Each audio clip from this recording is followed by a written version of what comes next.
Kayo ay nanonood pa rin sa Bayanihan. Gaya ng nabanggit ni General Emmanuel Bautista sa kanyang Assumption speech, tunay nang nadarama ng ating mga kababayan ang IPSP Bayanihan. Isang patunay dito, ang suporta ng mga stakeholders hindi lamang mula sa Pilipinas, kundi maging sa iba pang mga bansa. Kabilang dito ang Peace Tech Incorporated, isang non-government agency na layong gamitin ang modernong teknolohiya upang magkaroon ng malalim na pagkakaunawaan sa mga programang pangkapayapaan. Ako po ay isang sundalo na mahigit ng 30 taon. Nag-umpisa ako magsundalo na ako'y isang labing pito. Siguro ilang taon lang na nakatanda sa inyo.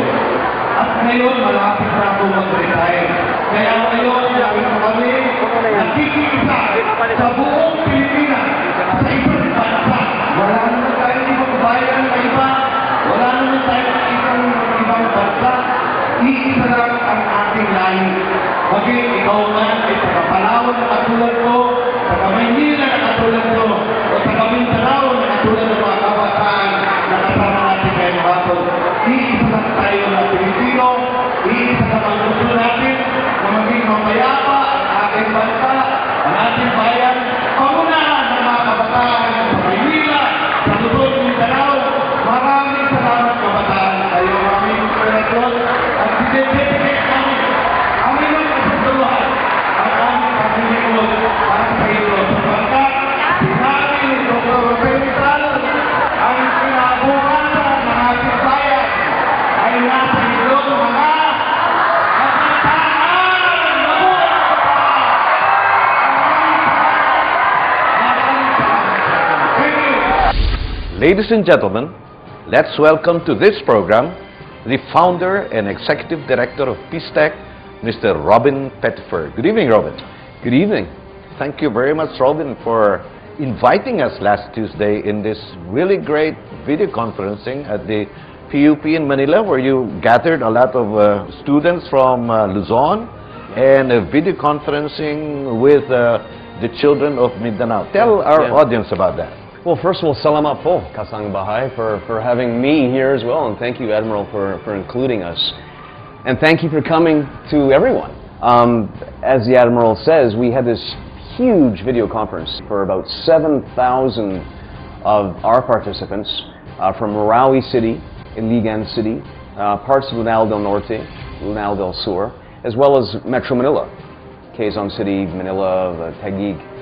And we are doing this, first and foremost, to support you, your country, the AFP, the MILF, the Philippine government, and young people, because we really want to support the Philippines in its move to have peace once and for now, for all time in Mindanao, through the Bangsamoro.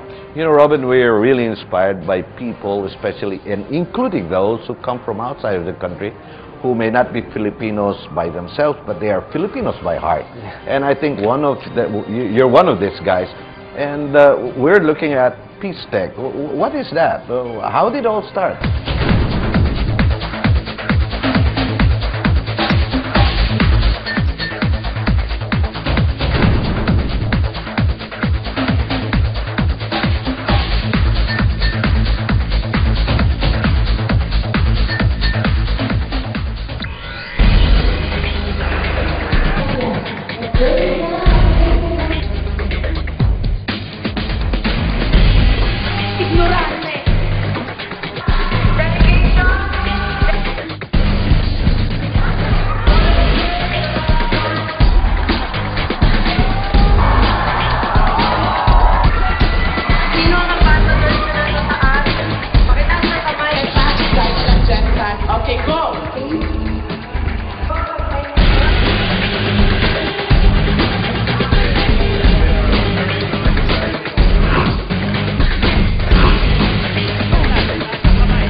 dahil lang sa crime ng isang tao.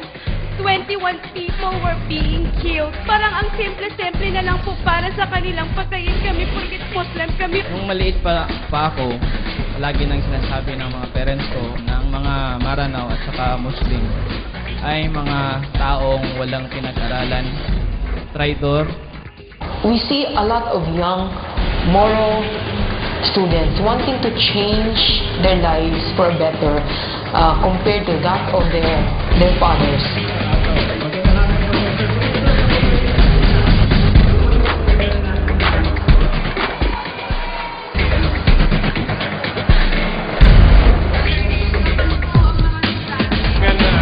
Pag-uwi natin ang nangyari sa Mindanao para hindi na tayo makaranas ng masama pang karanasan gaya ng nangyari sa kay Professor Aspirin at saka yung nangyari din sa aking pamilya.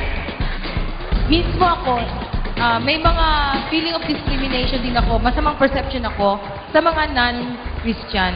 So, ako, on behalf of my brother and sisters na mga Kristiyano, kahit na yung mga nandito ngayon, we really ask for pardon sa naranasan ng pamilya ni Sir Camlian. We learned na di naman kailangan magkaroon ng discrimination between the Muslims and Catholics kasi pare-pareho naman tayo Filipino, and nagkakaroon na naman ng wrong information, meaning to say, mali lang yung mga paniniwala natin sa mga tungkol sa mga Muslim na hindi puro violence ang ina-apply nila. Respetuhin natin ang isa't isa, and then magkaiba man nating paniniwala, pag nandun ang respeto, I'm sure that's the best medicine or that's the best way para maging unite yung ating kapaligiran natin. See, with information, with education, and with the heart to change negative experiences to positive experiences, we're able to share it with each other, and we are so lucky to have technology like this to be able to share with each other really painful experiences na really are changes for the better.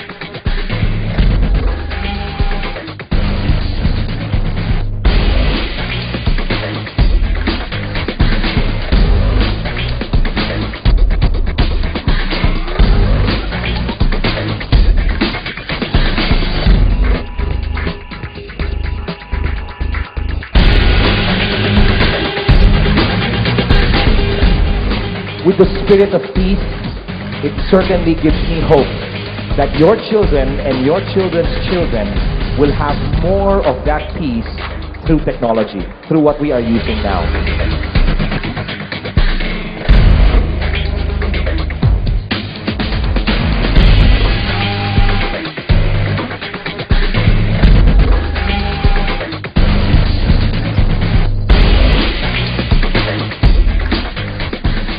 Why Peace Tech? Why Peace Tech and why the Philippines? Well, I was born in Britain, raised in Canada, but my family lived here, lived in your country. My mother was a prisoner of war during World War II in the Philippines. My grandfather was a business person in the Philippines. Out of respect to them and out of respect to the Philippines, I wanted to come back and launch Peace Tech in the Philippine Islands. And Peace Tech is a roadmap to achieving peace in our country and in other regions. Are you in the Philippines alone, or are you somewhere else? Yeah, we've operated in Indonesia, but the Philippines this is where we're starting things. Why the Philippines also? Because the Philippines, of course, is 7,000 islands. Incredible. And it's an incredible country, a very Maganda country, but of course, I think all Filipinos deserve to come together more and realize just who they are. And why they deserve to be together. So technology is now the solution.